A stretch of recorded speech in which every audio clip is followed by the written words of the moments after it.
बिस्मिल्लाहिर्रहमानिर्रहीम। हमारी इस वीडियो का जो टॉपिक है वो भी वर्ब सब्जेक्ट एग्रीमेंट से ही रिलेटेड है। उसका पार्ट 2 अभी हमने डिस्कस करना है। इससे पहले हमने पार्ट 1 डिस्कस किया था, तो उसका जो हाफ पोर्शन है वो अब हम इस वीडियो में डिस्कस करेंगे, जो कि है the next rule is if two or more singular subjects are joined by or, अगर दो या दो से ज्यादा जो सिंगुलर सब्जेक्ट्स हैं, वाहिद सब्जेक्ट्स हैं, वो किस चीज से ज्वाइन किए जाएं? और से, ईदर और से, या नीदर नॉर से। द वर्ब इज सिंगुलर, तो फिर उसका जो वर्ब होगा वो भी सिंगुलर इस्तेमाल होगा ऐसे सिंगुलर सब्जेक्ट्स के साथ जिनमें और, ईदर और या नीदर नॉर का इस्तेमाल जिन सेंटेंसेस में होगा। For example, no man or woman was allowed to leave the hall. कोई भी मर्द या औरत या किसी भी मर्द या औरत को ये अलाउ नहीं किया गया या ये इजाजत नहीं दी गई थी कि वो हॉल को छोड़ के जाएं। यहाँ पे हमने और का इस्तेमाल देखा है, जिसकी वजह से हमने यहाँ पे सिंगुलर वर्ब इस्तेमाल किया है। Now come to the second example, that is use of either और। यहाँ पे हम देखते हैं सेंटेंस में ईदर ताहिर और Zahid is in the right.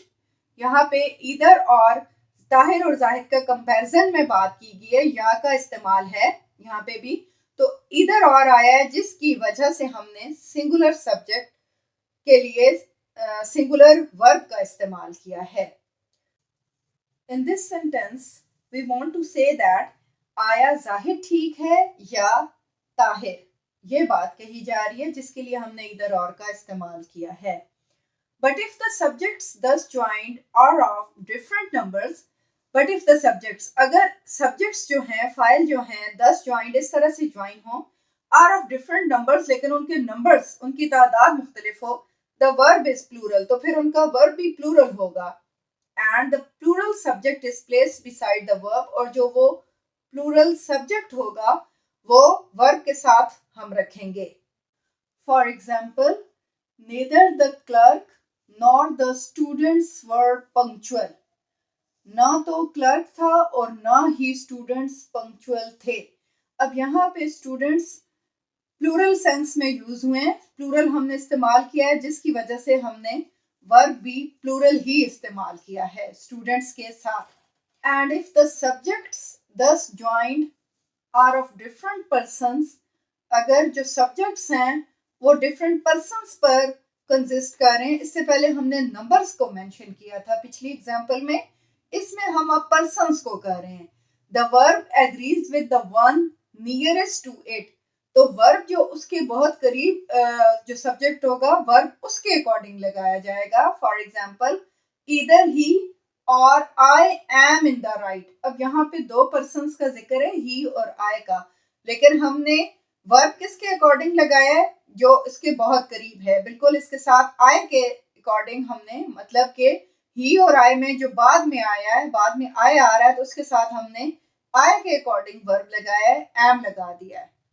The next example is either I or he is in the right. अब इस एग्जाम्पल में ही बाद में आया है, तो हमने ही के अकॉर्डिंग वर्ब लगाया, क्योंकि आई के साथ एम इस्तेमाल होता है और ही के साथ इज लगाया जाता है, इसलिए हमने यहाँ पे इज लगा दिया है।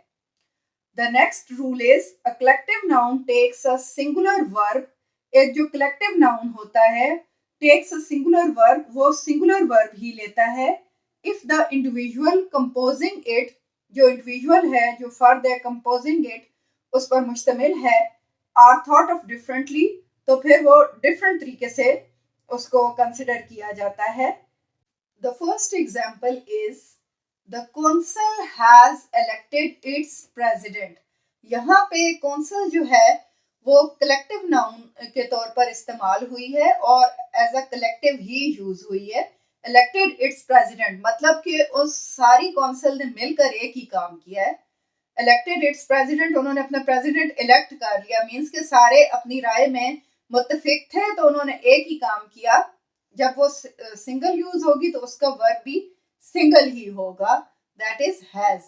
Now the second example is committee were divided on the election of the president. यहाँ पे अब जिक्र हो रहा है कि जो कमेटी थी वो प्रेसिडेंट के इलेक्शन में डिवाइड हो गई। तो डिवाइड हो गई तो मीन्स कि वो सिंगल ना रही। That's why we are using the verb were. अब कमेटी जब मुख्तलिफ मेंबर की मुख्तलिफ राय है, वो एक नहीं रहे अपनी ओपिनियन में, तो हमने यहाँ पे जहाँ वो ज्यादा हो गए तो हमने भी फिर वर्ब जो है वर इस्तेमाल किया है, that is the plural verb. Now come to the third example, the class was given a test in English. Class को इंग्लिश का टेस्ट दिया गया। अब आप यहाँ पे देखें कि पूरी क्लास को सिर्फ इंग्लिश का दिया गया। अगर हाफ क्लास को कुछ और टेस्ट दे जाता, for example maths, Urdu etcetera कुछ भी, तो हम वो डिवाइड हो जाते, फिर हम सिंगल वर्ब ना इस्तेमाल करते। यहाँ पे क्लास को जस्ट इंग्लिश का टेस्ट दिया गया पूरी क्लास को, तो वो एज अ होल इस्तेमाल हुआ as a single. That's why we use the verb was. Now come to the fourth example, a number of boys were caught copying. बहुत से लड़के जी कॉपी करते हुए पकड़े गए थे। तो अब यहाँ पे बॉयज का नंबर भी शो कर दिया गया, ज्यादा बॉयज को बताया गया, number of boys. That's why we use the plural verb that is were. A number of boys were caught copying, बहुत से लड़के नकल करते हुए पकड़े गए। यहाँ पे इसका ये मीनिंग है। Now come to the next rule, that is our last rule of this topic.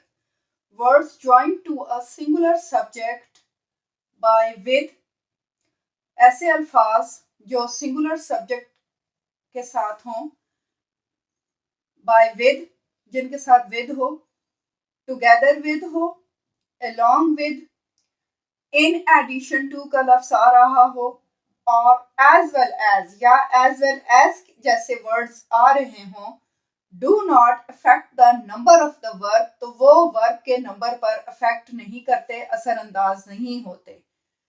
उसमें वर्ब आप सिंगुलर ही यूज करेंगे। अब यहाँ पे हमने was का वर्ब यूज किया क्योंकि यहाँ पे with का इस्तेमाल हुआ है, तो एडिटर के लिए जस्ट सिंगल सब्जेक्ट के लिए हमने सिंगल वर्ब ही इस्तेमाल किया है। Now come to the second example, Sara as well as Fauzia is going to Karachi. अब यहाँ पे दो सब्जेक्ट्स हैं, सारा और फौजिया, लेकिन यहाँ पे हमने साथ ही एज वेल एज का यूज भी किया है, जिस वजह से हमने सिंगुलर वर्ब इस्तेमाल किया है जो कि इज है हमारे पास। ये था हमारा ये वाला टॉपिक। उम्मीद है आपको समझ आ गई होगी इस टॉपिक की। आपने अगर अभी तक हमारे चैनल को सब्सक्राइब नहीं किया तो आप हमारे चैनल को सब्सक्राइब कर लें, ताकि आपको जितनी भी अभी तक प्रीवियस वीडियोस हमने डिस्कस की हैं, जो टॉपिक्स उन वीडियोस में डिस्कस किए, उनसे नो हाउ आपको हो जाए, और नेक्स्ट इंशाल्लाह ताला जितनी वीडियोस अभी आनी हैं सारों का भी आपको पता चल जाए।